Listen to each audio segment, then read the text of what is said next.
shy. Yeah. But now my only when is now, and my only where is when I'm by your side. My friends are sitting laughing, but I just keep on laughing. They're knocking on my door, but I'm knocking them down. They say I'm acting crazy, but I just wanna lie in the sun.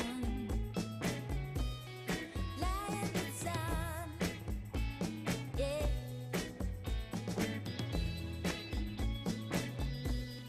Lie in the sun, yeah. My friends are sitting laughing, but I just keep on laughing. They're knocking on my door, but I'm knocking them down. They say I'm acting crazy, but I just wanna lie in the sun. Whoa, I just wanna lie in the sun. Yeah, lie in the sun. Do-do-do-do-do-do-do-do-do-do. My friends are sitting laughing, but I just keep on laughing.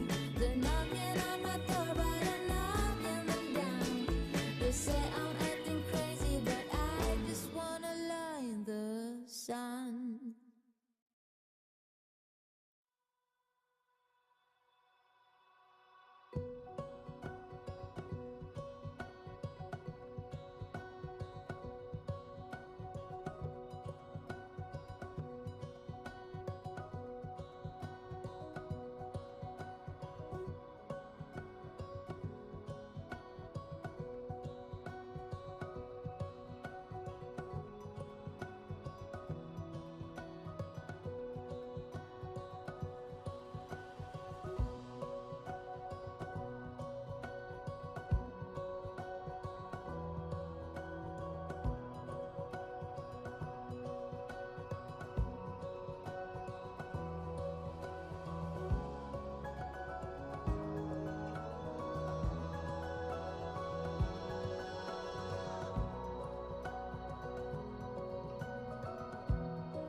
Ladies and gentlemen, we have very big honor to have you, Prime Minister Kallas from Estonia here, have a speech in this our Paasikivi society. It's very important that civil society has possibility to discuss about foreign defense policy, security policy. It's very important here in Finland that we hear also neighbors and understand what is happening in neighbors. It's your turn now. Floor is yours. Thank you.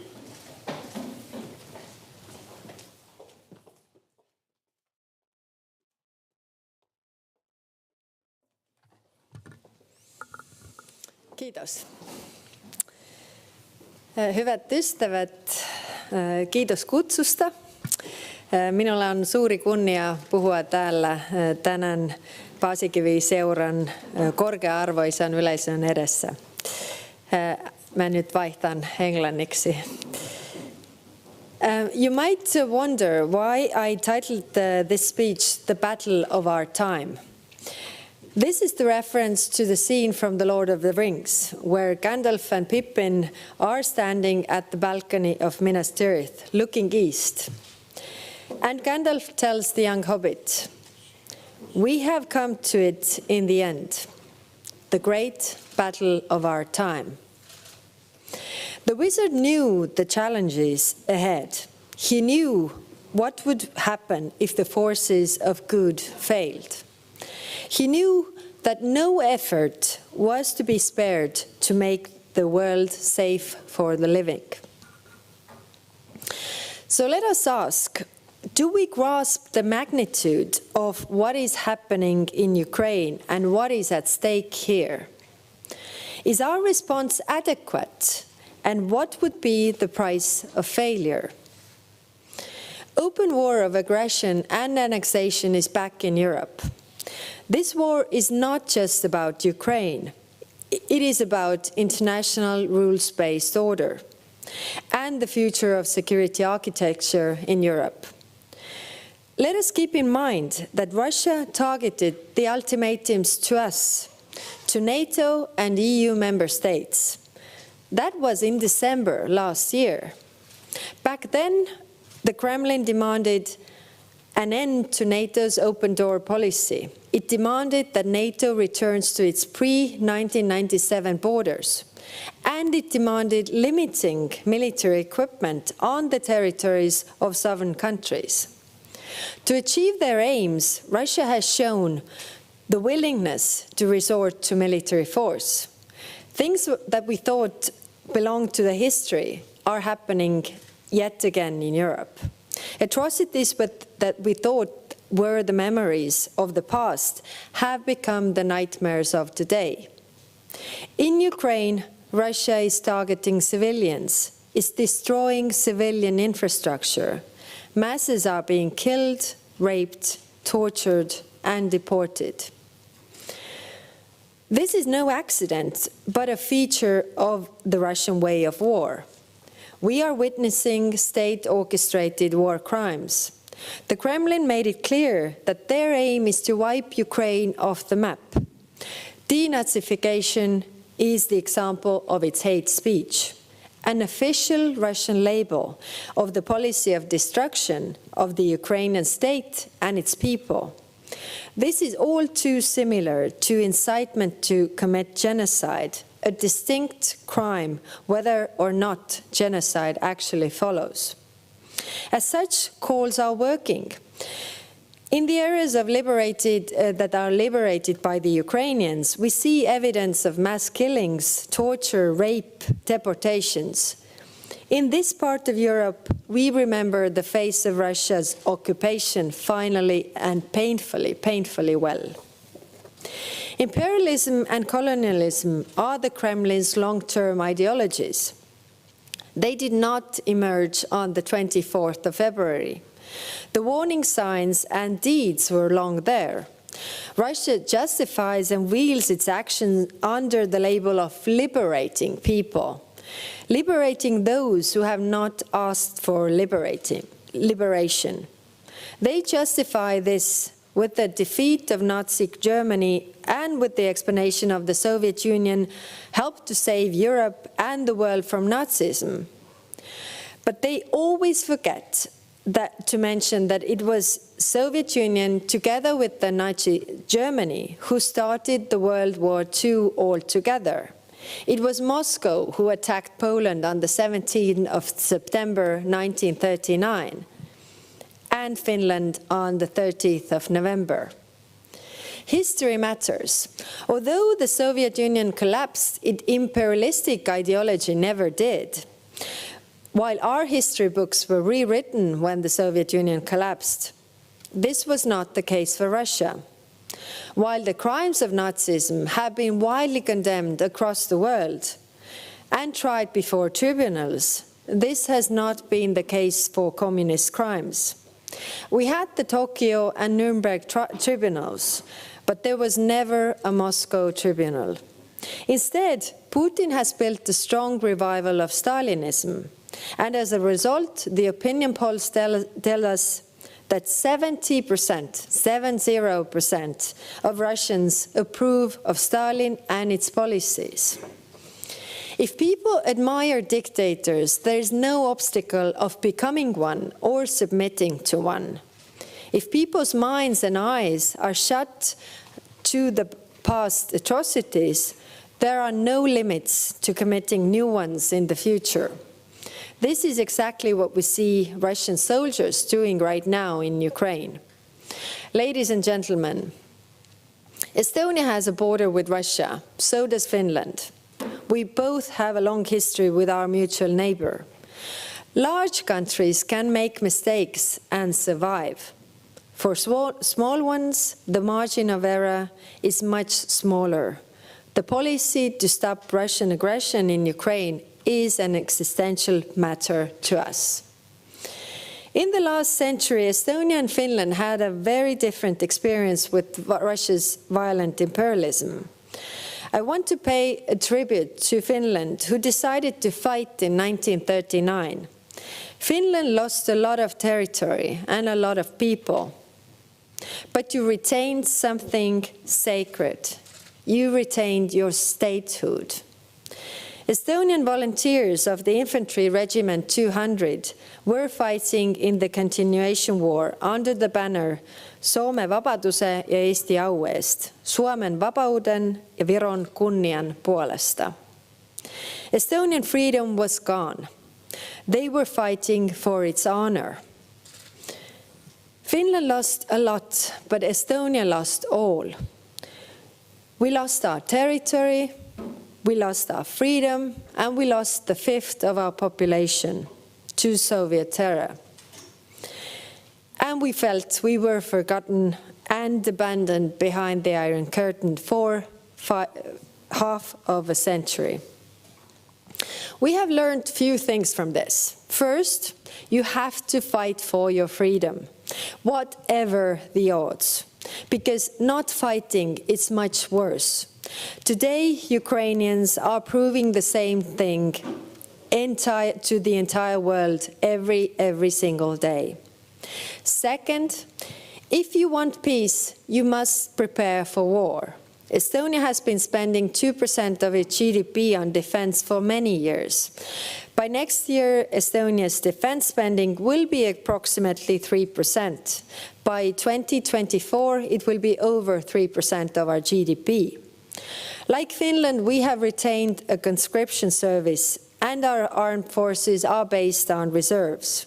We are buying HIMARS, long-range shore-to-ship missile systems, mid-range air defense, and much more.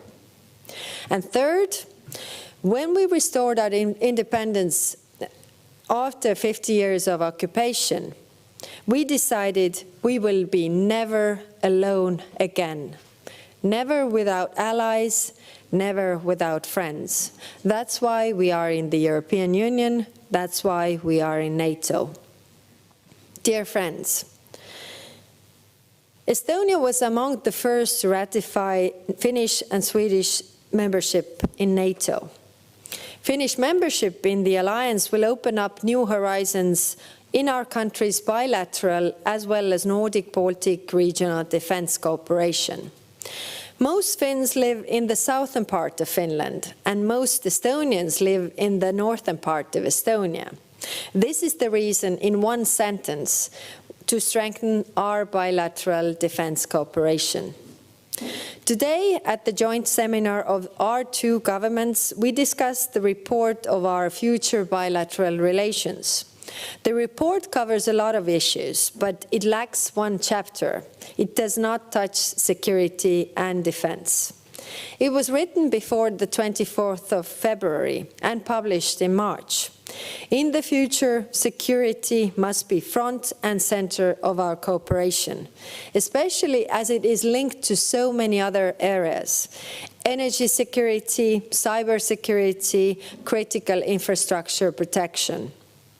Ladies and gentlemen, from the start of Russian war of aggression in Ukraine, my government has based our response on 3 tracks.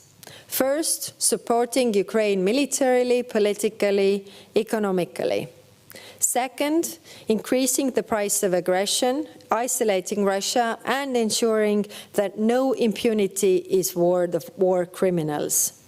And third, strengthening our own defense. We started the process of sending arms to Ukraine already December last year. With javelins, it went smoothly. They played a key role in the Battle of Kiev. Unfortunately, it took longer for our delivery of the howitzers.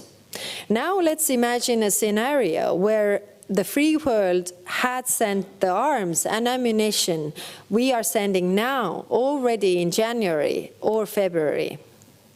Many lives would have been spared. Back then, we saw too much self-restraint and too much self-deterrence. The Russian strategy vis-à-vis Europe, or the European and Atlantic community, is built around 3 weapons: pain, fear, and hope.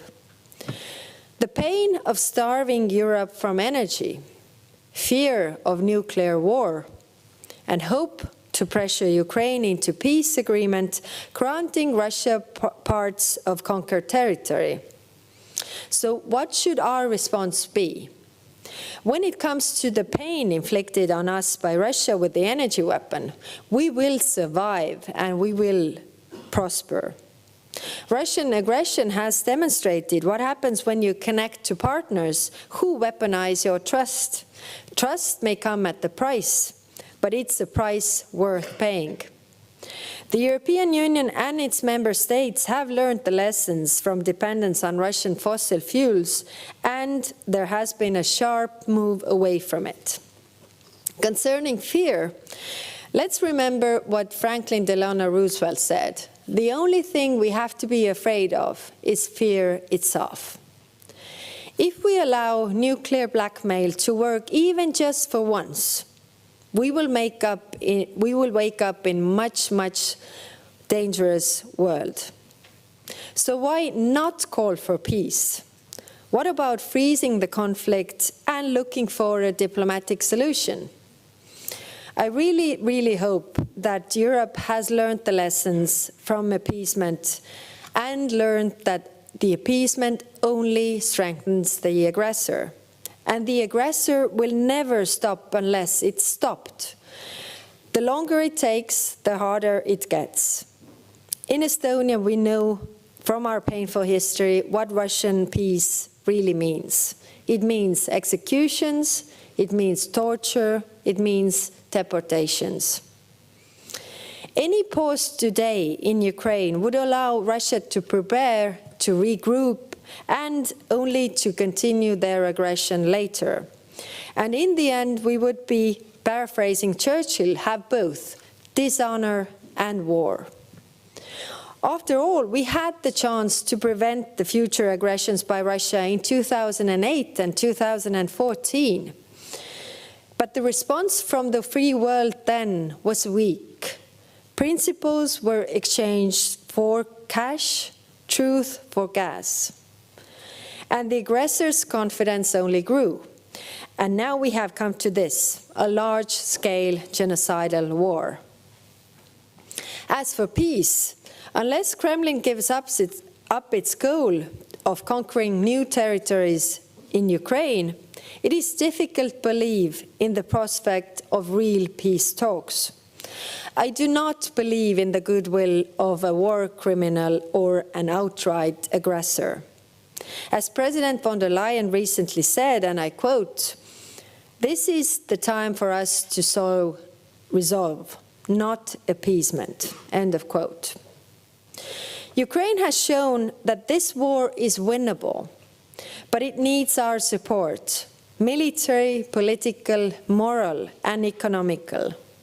We need to be at the forefront of helping Ukraine integrate with the Euro-Atlantic community, and we should help Ukraine as an EU candidate country as much as possible.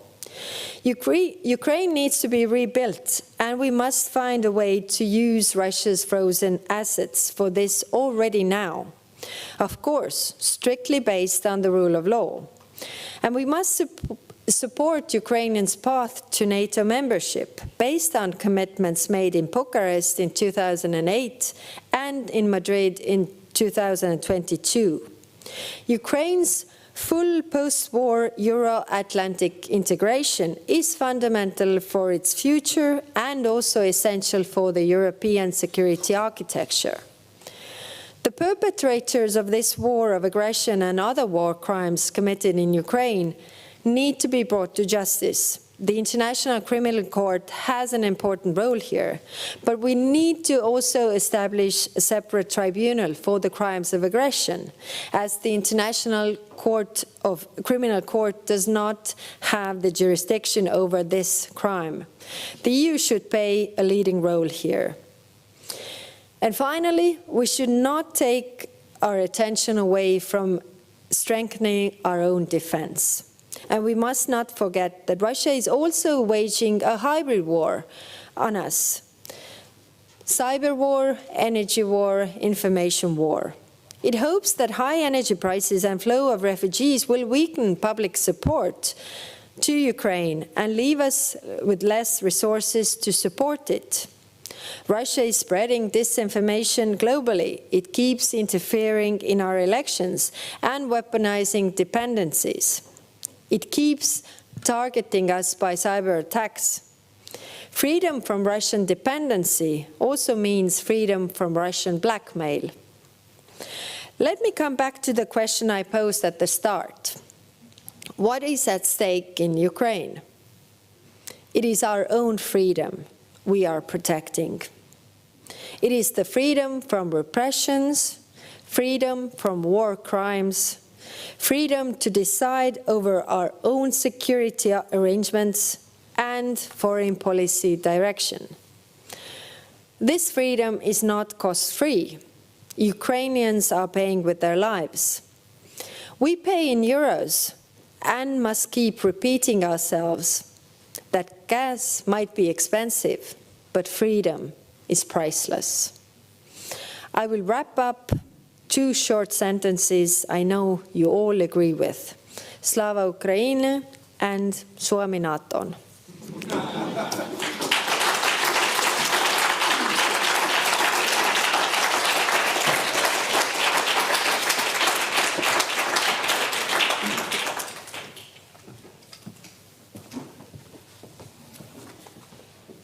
Thank you, Prime Minister, about your very interesting.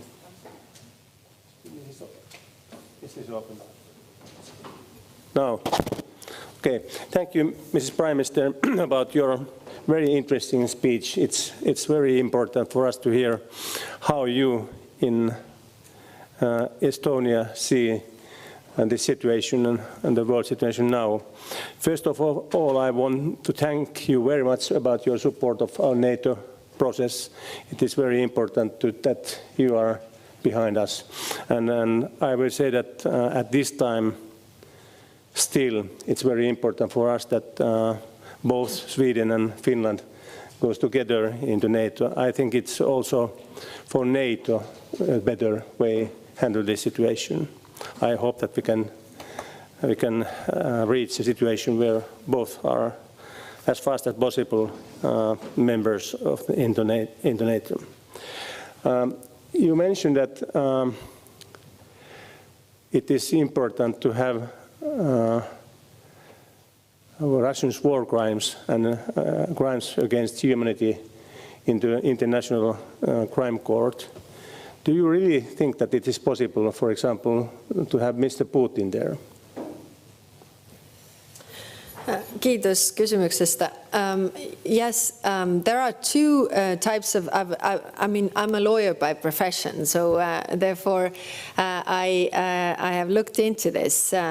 The war crimes can be prosecuted by Ukraine and by the International Criminal Court, whereas the crimes of aggression, so that people who have decided to attack another country, those crimes can only be prosecuted in a separate tribunal. And I'm currently reading a book by Carla Del Ponte, who has been a prosecutor in several tribunals regarding Rwanda, for example, and also Yugoslavia. And this is something that we have to have separately. So now the question, of course, is whether Putin can really be tried in this. It depends on our resolve, I think. It is very important that we give out the message that people who are responsible are and will be held responsible, also legally. And we must find ways to do it, like there were ways to do it in other genocidal wars. It is not easy. It's definitely difficult, and but what gives me the hope and why I say this is necessary is that we have seen Russia acting the same way. I mean, since the World War II, actually even before that. The Western world closed its eyes and ears to what was happening in the Soviet Union because it was easier for you to live your life, and you didn't really miss us for 50 years. But for us, peace after the Second World War meant atrocities. My own family was deported to Siberia. So every family in Estonia has a story like this. Now, coming to Russia today, they don't have the guilt feeling like the Germans had because of the Nazi crimes, because they were tried in the court, in the tribunal, they were held responsible, and they were bearing the consequences and punishments for it. And that has refrained from this happening again, while in Russia it is totally different. They have not been responsible, and as I said, in the history books they don't even mention this. They have the history books that were used during the Soviet era, and this is extremely dangerous, as we see, because this imperialism lives on. One example of this is when you have the polls asking people whether they support the war in Russia, then the majority, and vast majority, tells that yes, they support the war. Of course, you know, one might argue that they are not honest about this, but still, majority supports the war. And the question that is asked, why do you support the war? Over 47% of people say the glory. It is because of the glory. And that's how it is seen, that we conquered territories, we are like a big country. And that made me think that, again, as I said in my speech, that small countries don't have this margin of error, because if you make mistakes, it's an existential issue for you. Whereas for big countries, the war does not always mean destruction. It might also mean prosperity. It might mean different, additional territories, all of this, while for small countries, war is always destruction. It always means atrocities and human suffering. And this is what we have to understand. So that's why the no impunity for the crimes of aggression is very important to show the international resolve regarding this, that if we have agreed in the international law that it is illegal to attack a sovereign country, then when somebody does, you are held responsible for this. I agree. I am also a lawyer as my profession. Now we have discussed after the aggression of Russia very much in Europe and Europe countries and European Union about the China situation. Our independence or depends on China. And now we are pressing for European countries and other Western countries, Russia, to stop this aggression. But do you think that we need China, we need together India, that kind of countries? Is this possible without those countries to press to Russia to peace?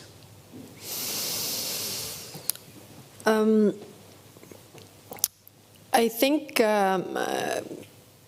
we have to have the unity, first of all, in Europe regarding China.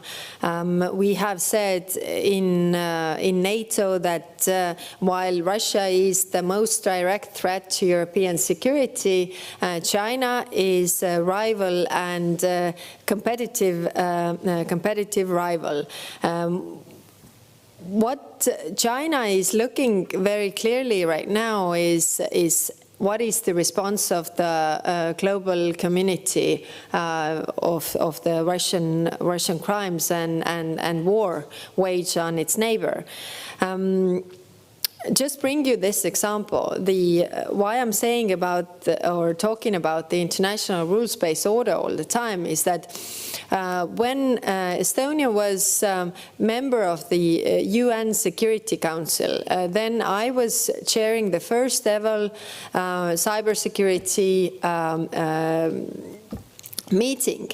And what was interesting about this was that all the countries except for two agreed that international law should also apply in cyberspace, because we know that by being connected to each other, by those connections, you are also vulnerable. And where, 10 years ago, hospitals only had to worry about some drug addict coming and stealing morphine, now they're part of the security structure, because if you cyber attack them, they might go off, and that might mean civilian casualties. So therefore, it is also important that we agree that in cyberspace, the international rules-based order applies. Who didn't agree to this was Russia and China. So clearly, they have different views. China wants to be the center, global center. They are not geographically a center of the world, but they are building the dependencies through technology, and we have to be very, very careful. But to have resolve or resolution in this war, we definitely need China, India, global South behind us, and therefore we are not maybe talking so much about the values, but we are talking about the international rules-based order, that everybody agrees that if these rules are off, nobody in the world can feel safe. It is very true. Now, Timo Hellenberg, you have something to ask. Thank you, Mr. Chairman. Mr. Prime Minister, I was very pleased to listen to your tremendous speech, and particularly your sentence, history matters. Last year, it became 300 years anniversary of the peace treaty of the New START Treaty, which was signed September 10th, 1721. Again, the people of Estonia were left alone. This was a dramatic development, and the development followed. It was shadowed by the same tactics of the total societal destruction not only in current area of Estonia, but also in Karelia and Ingermanland. Your Excellency, how much worried we should be about these hidden historical signals of the ultra-Orthodox hegemonism? Last year, when the 300 years anniversary took place, also the Zapad 21 military exercise was launched. So how much worried we should be about this kind of mixed historical hegemonism? Thank you. Thank you. I think considering what is going on in Ukraine, we should be very worried. We should be worried because our response before has been weak. And that's why we are in the situation where we are right now. If you think about 2008 and 2014, then Russia was actually ashamed that it's their soldiers that are going to a sovereign country because they were afraid of the global response. Remember, then it was said that, this is the little green men that are operating there. It's not the Russian soldiers. But they saw when it was revealed that it's actually Russian soldiers under Russian command, then nothing happened.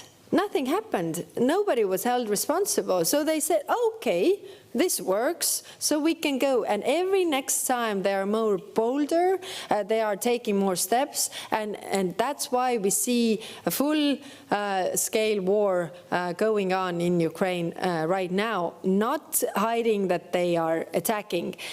We should take all those signs very, very seriously, what they are saying, because Putin has not disclosed what he's thinking, and he has been talking about Ukraine. He's also talking about restoring the situation. He's talking about the Baltic countries. He's talking about Finland. So this is what we should all be worried about. But again, what I said also that we have to, in order to have peace, you have to prepare for the war, as Clausewitz has put this very well. And this means that if we prepare ourselves to be strong enough, then the temptation to, take us is also much weaker.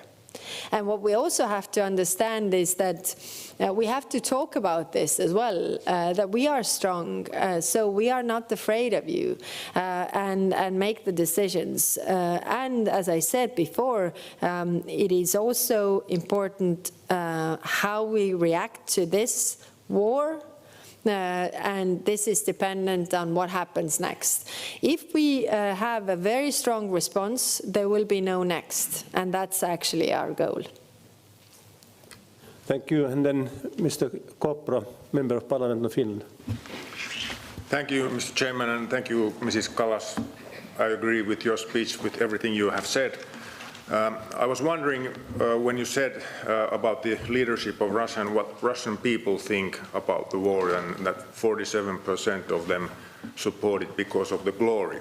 And this leads us to think that, okay, there will not be a sudden change in this mood, because if there's a coup in Moscow, if the leadership changes, still the people think the same way. And most likely the system will produce the same kind of leader to Putin's place whenever he goes away.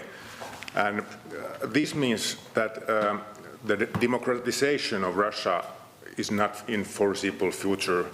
And this means that, or does this mean that we should actually start planning how to contain Russia in long term, the whole Europe?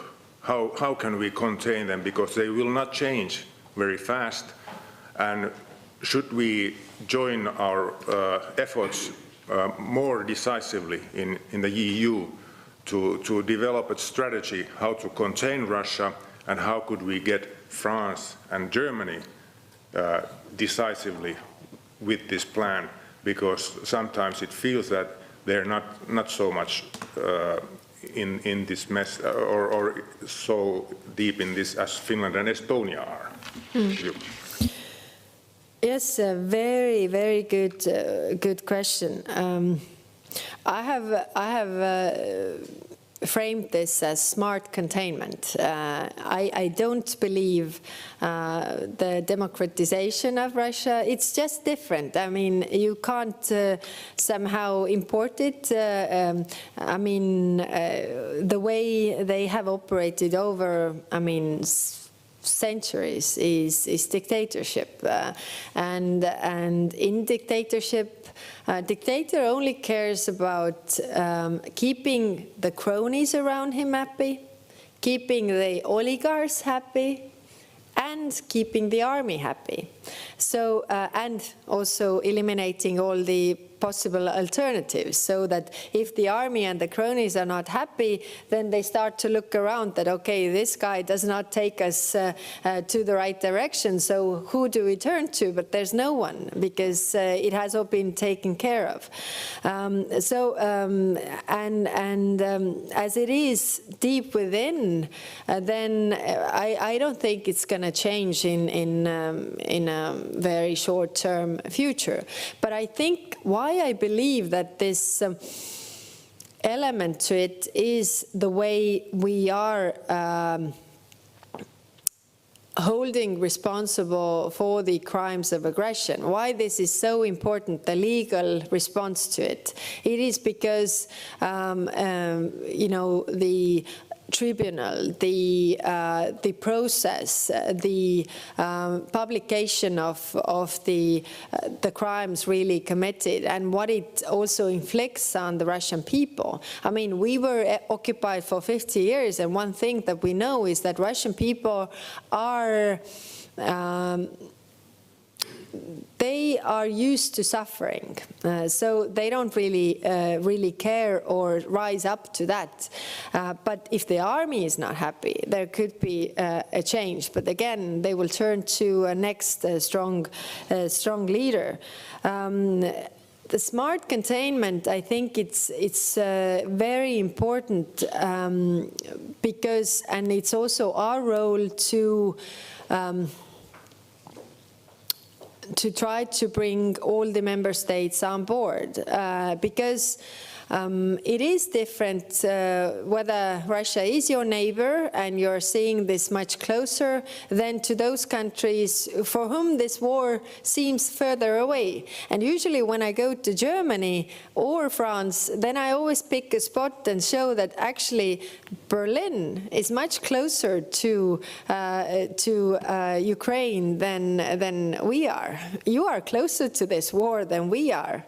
But they don't have the historical experience, and that's why their attitude is the same, is different. I feel very positive about Europe so far. We have managed to keep this unity, and this is important. We have heard several times that we should have listened to you, meaning the Baltic countries, and then the next sentence is that, okay, but let's go to the peace negotiations now. It's like we should have listened to you then, but now listen to us again. Maybe the cure for this is that you actually listen to us now as well. The dictator only understands strength. Only.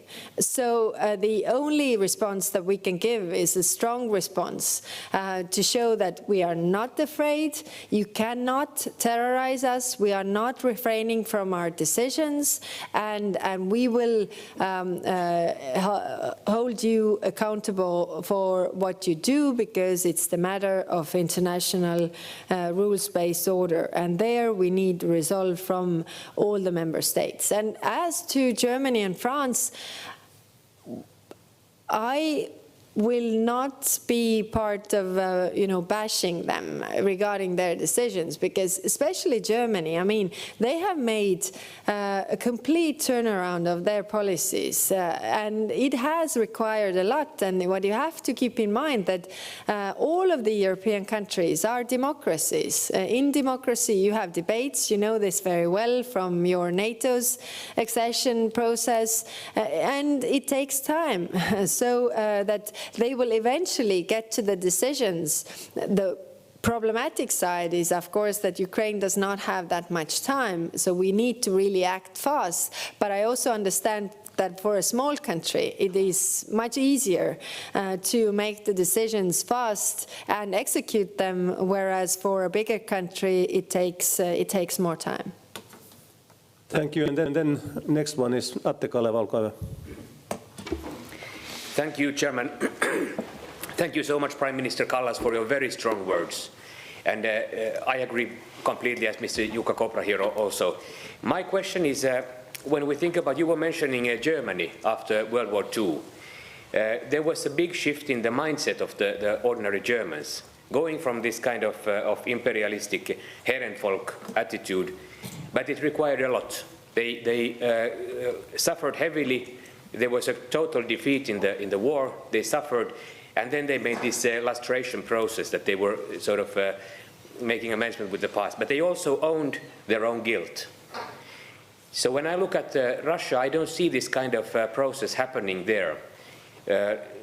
But I think that one of the prerequisites for the relationships to go back to normal again with Russia is that this kind of Russian chauvinistic, patriotic, imperialistic worldview, this kind of Herrenvolk attitude, this must change. Do you see any or how do you see that this kind of change could take place in Russia? Thank you. Yes, this is a very good question, meaning that what comes first? And as you very correctly pointed out, they don't have the guilt for what is happening in Ukraine. It seems like further away. It's not our thing. There has been like this agreement between the dictator and the people that you know, you do whatever, but it doesn't somehow inflict us. We don't feel this. Now, when the mobilization was, then it was the first time that this goes against this agreement, that we are feeling your steps on our skin, so to say. I still feel that the first step on this road is the tribunal to take the crimes of aggression and the people responsible for the war, or for the crimes of aggression responsible. I think because also in Nuremberg tribunal, then it was all open and clear what was decided to the public and what it really meant, because right now the propaganda in Russia is still functioning very, very well. And maybe a side comment, when we agreed to close the propaganda channels in Estonia, what we saw was that the attitudes of our Russian minority were also changing, not a complete turnaround in months, but we see every month we monitor this, and we see that their attitudes towards the war are changing because they see and get information from the Estonian channels, from the Western channels, and they can see that they have been lied to. So this is definitely on the way. But yes, my response is the first step is the tribunal to try to prosecute the crimes. Then it will also get to the people what it means to have the responsibility for their actions of their country as well. Thank you, Chair, and thank you, Ms. Prime Minister, for the excellent speech and excellent points, and also, of course, for the resolute support of Ukraine and our NATO process. I think one of the battles ongoing is a more global battle on the narrative.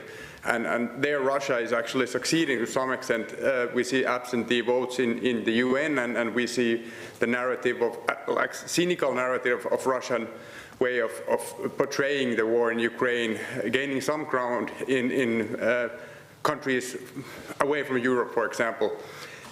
Do you think that we're doing enough to fight this battle of the narratives and make sure that the global community as much as a whole could be united in this matter more than it is now?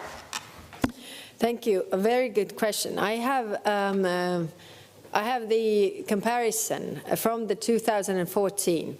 In 2014, I was a member of the European Parliament, and I saw, I mean, in the European Parliament, you can very well see, because the people are directly elected from different member states, and all the different parties are represented there.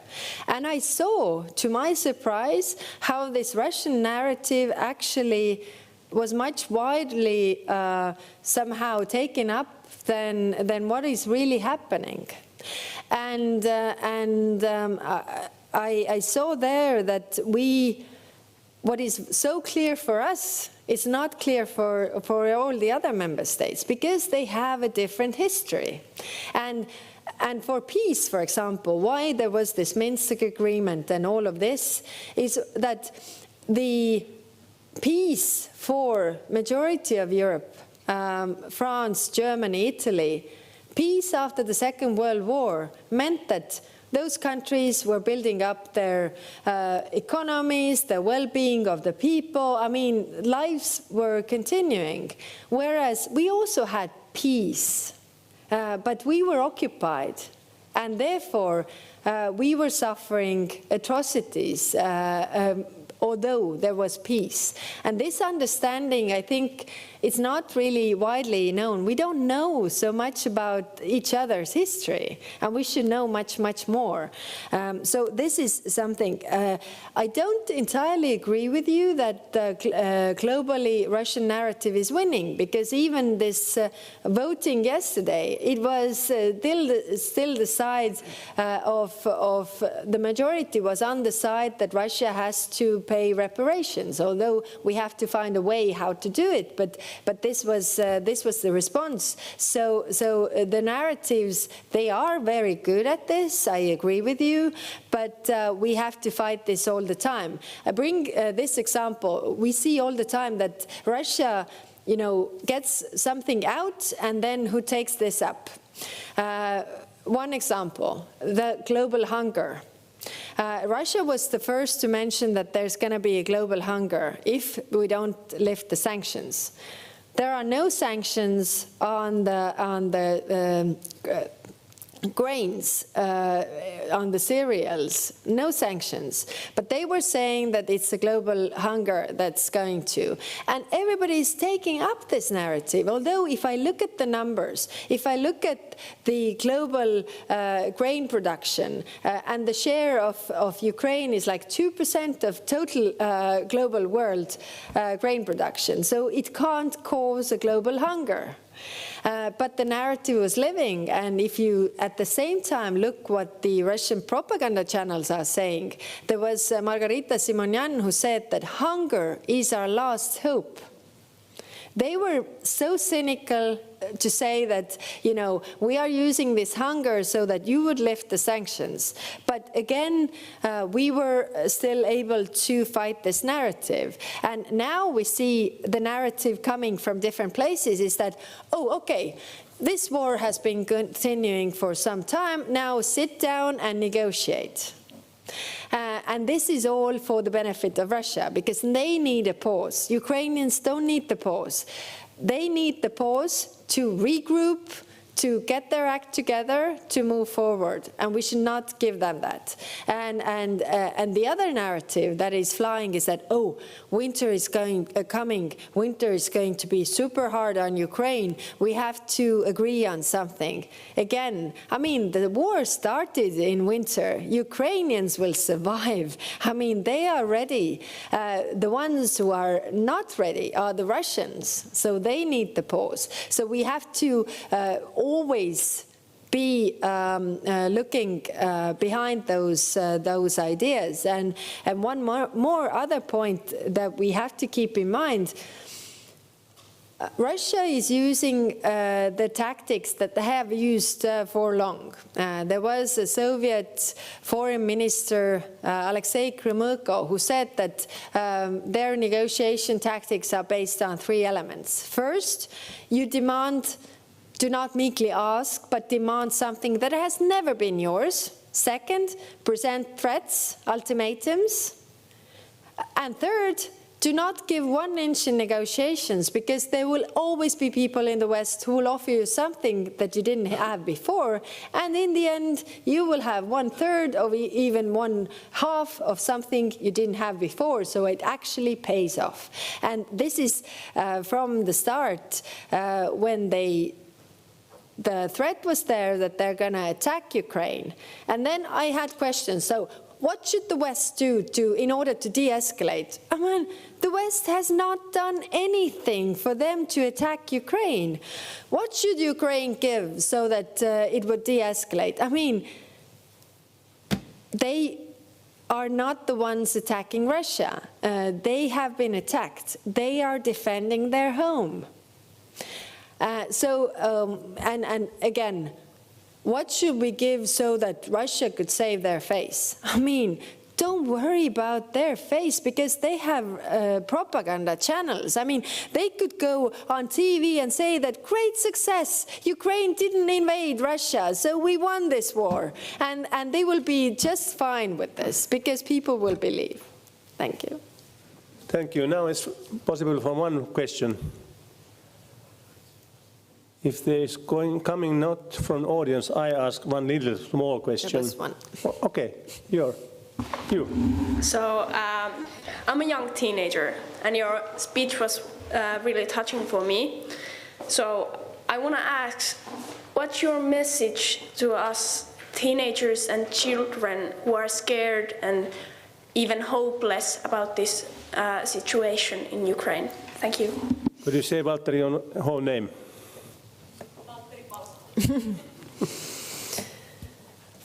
Yes, there is a lot of anxiety and fear among the young people, and not only young people.